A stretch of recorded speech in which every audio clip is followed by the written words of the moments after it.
নমস্কাৰ, মোৰ নাম শ্ৰী বাৰ্বী বৰা। নিৰ্বাচিত কবিতাটিৰ শিৰোনাম গছ ভালপোৱা ককাৰ খং।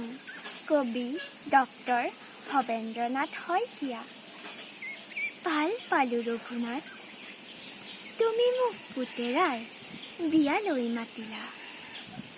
পিছে ৰভাখন দিবলৈকে আমলখি গছজোপা কিয়নো কাটিলা?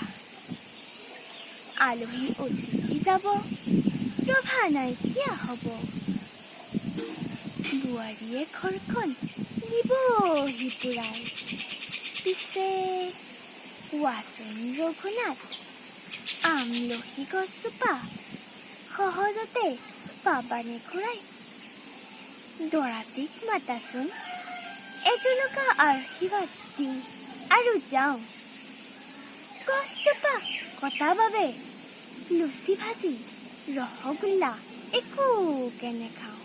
নমস্কাৰ।